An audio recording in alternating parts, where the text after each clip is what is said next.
IVM.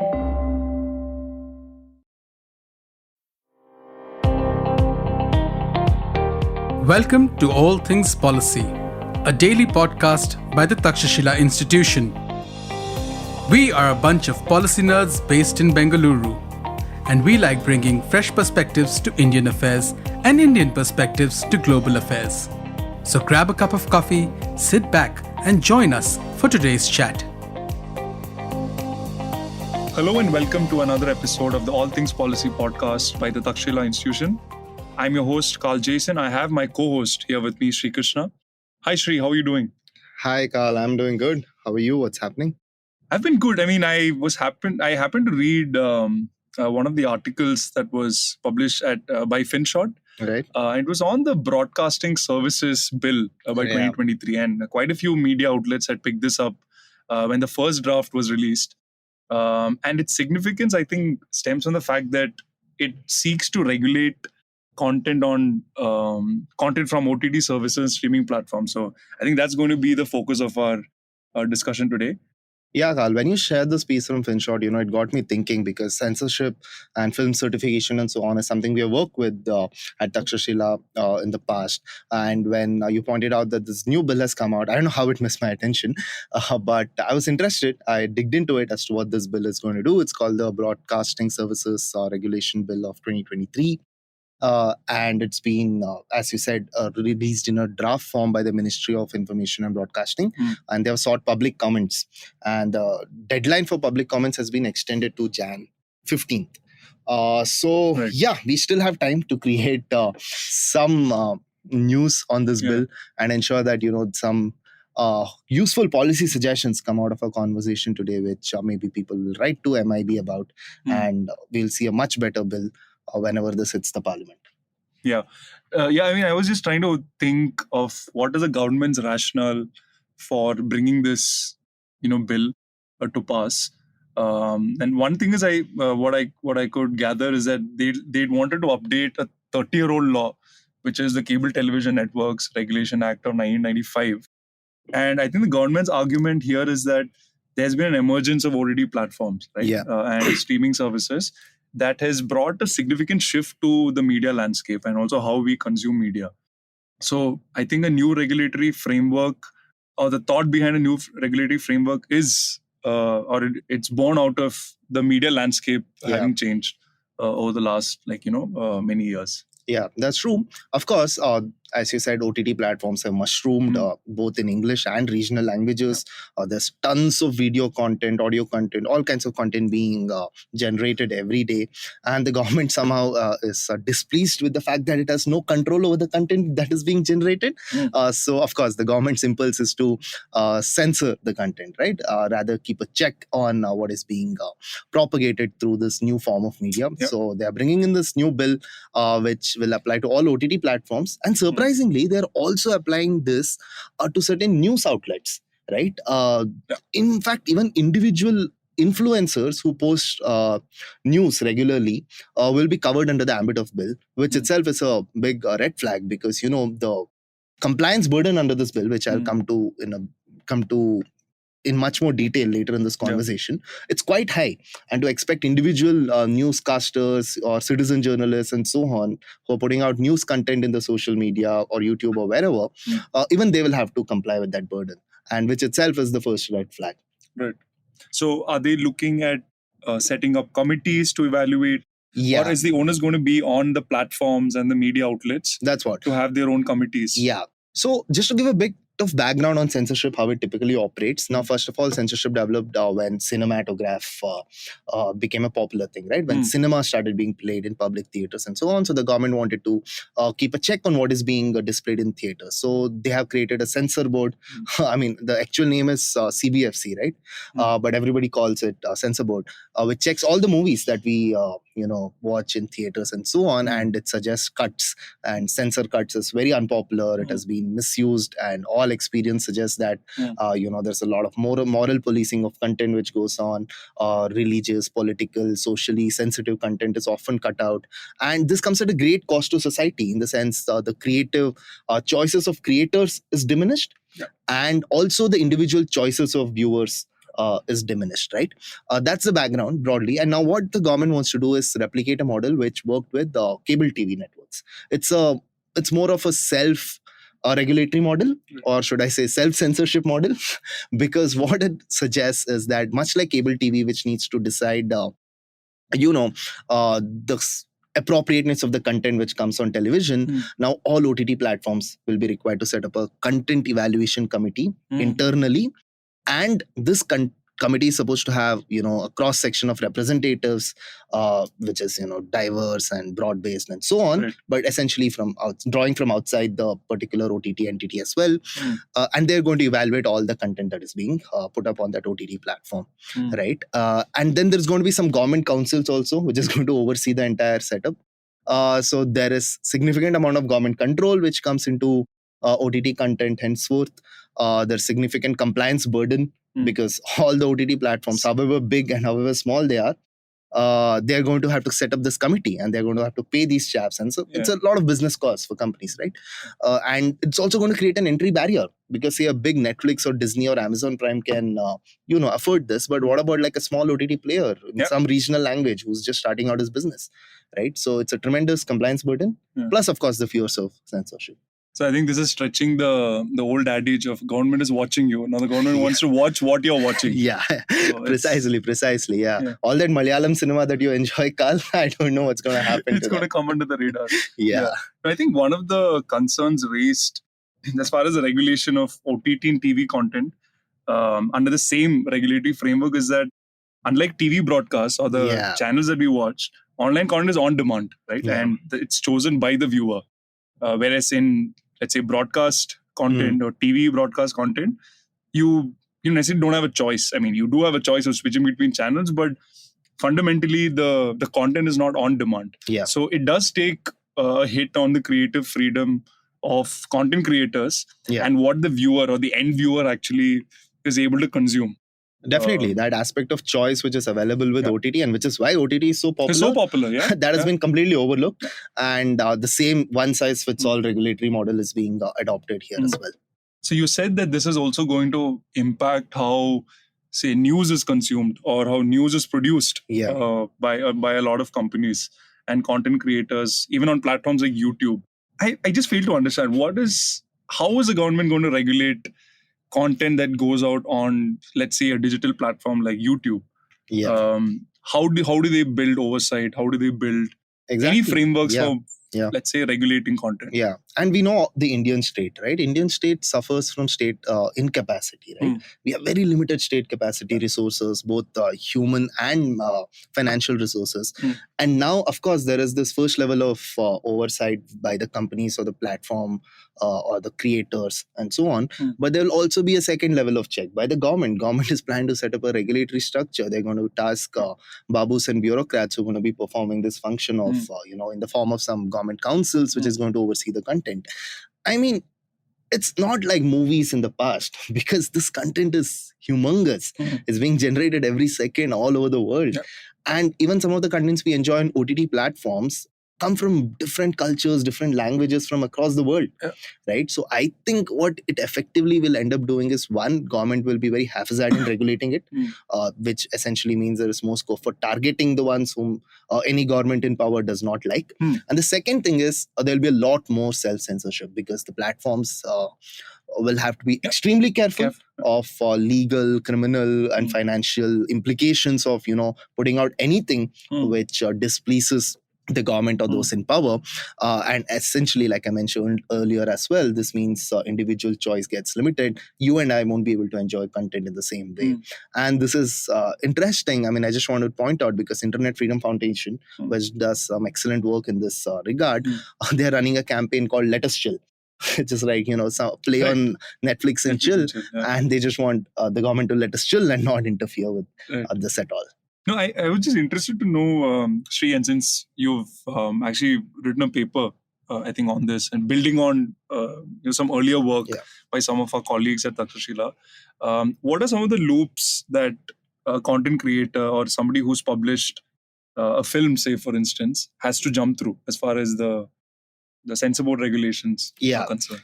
Right. So now the censor board has put in place regulation which basically give a commentary on the types of content, how to classify particular content, what contents gets classified as universal or restricted to adults, or universal but under adult supervision and so on. And this certification is essentially given by the government authority.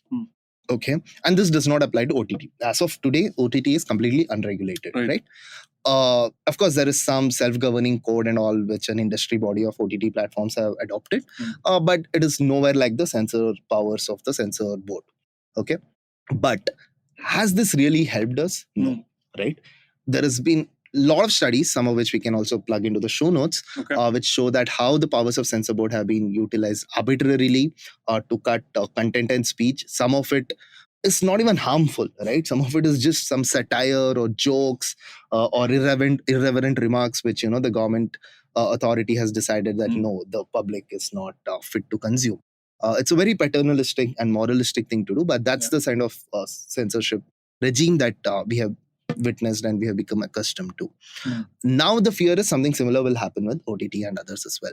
So in our research paper, Takshashila brought this out a few years ago, and then we have written subsequently about it. Pranay and some of the others have worked on this. What we are actually arguing for is a complete overhaul of the censorship regime in the country, which is essentially begins by abolishing the censor board and replacing it with a different structure, different regulator, and a system which allows markets to play a greater role. Because see, there is a useful function of film certification, right? Which is certifying content based on the age appropriateness. Now, every reasonable person will agree that the content which is suitable for, say, adults may not be suitable for children, right? Sure. So there is a good case to be made for having age-appropriate certification of films and OTT platforms and so on, right? Even in Netflix, you'll see there is an option for kids. Netflix Kids or YouTube Kids is different, right? So parental control, parental supervision is necessary. So bearing this principle in mind, we believe at least that other than age-appropriate film certification, there should be no other content censorship, right? And how to go about this? We believe there should be a greater role for markets. So there will be a twin regulatory structure. One is there will be an Indian movie authority, which will be tasked with certifying which will be tasked with licensing the second kind of entity called the Independent Certification Authority. Right now, the second one, the ICA or the Independent Certification Authority, are essentially private players who are in the business of handing out film certification.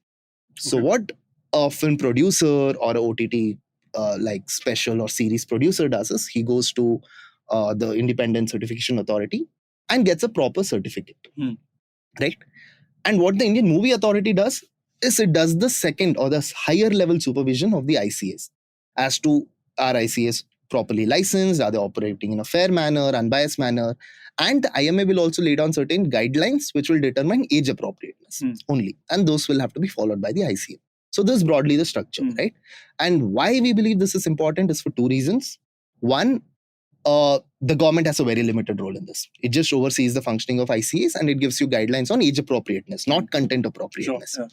And the second reason is that by allowing private film certification, we can solve the problem of state capacity in terms of, giving out these certifications and allowing innovations to take place. Like, for example, one ICA can come up with a solution which gives you a film rating based on the religious appropriateness of the content. Say, okay, Hindus or Christians or Muslims or whatever may not like this content because there are certain critical things said about sensitivity parameters, right? So something on that account. And this can be like different kinds of innovations which can come up, right? Sure. Now, religion appropriateness is one, but I'm sure there can be many. And this system also ensures that there is no heckler's veto. Heckler's veto is essentially where, a third party guy has the right to decide whether everybody else watches the content or not. This is typically the goons who go and burn down film theaters or throw stones at film theaters and so on to protest a movie. They should not have any say in what comes between a film creator and a film viewer, right? So that's the broad idea that we have been talking about and we have been pushing forth. And I believe this can equally apply to OTT content as well. Now, why should a Netflix or a Hotstar or any OTT platform for that matter invest so much money in having an in-house film evaluation or content evaluation committee, paying these people it's not even their business, right? Yeah. They are in the business of finding good creators who can put out good movies and shows, right? So what they can do is, for a fee, they can approach these certifying authorities and get a certificate. And these can be displayed at the beginning, or you can have any other system, where certain channels are only for kids. But you're saying only for age appropriateness. Exactly. Right. Okay. So that's the basic sort of the structure that we have been talking about at Takshashila. Stay tuned to All Things Policy. We'll be right back after a short commercial break. Okay.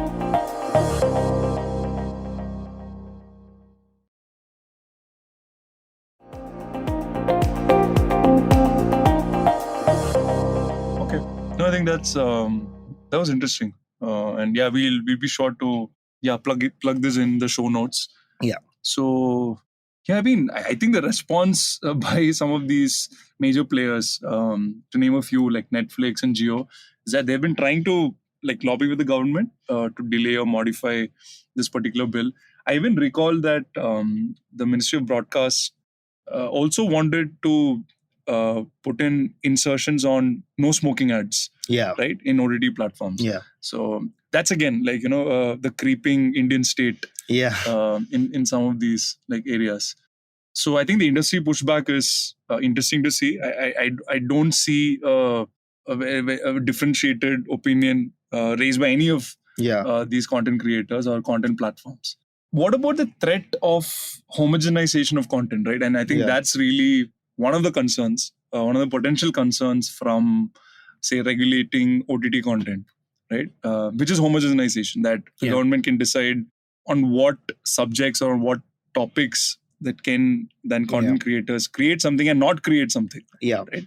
So, and that need not be through active censorship. Like I said, that can be very much through self-censorship, right? Correct. When you fear a backlash, so you just don't produce content which you think is not going to be acceptable to a certain section of the society, right? And which is bad for creativity, free speech, art and everything else in the long run. But in terms of homogenization of content, I wanted to point out one thing, right?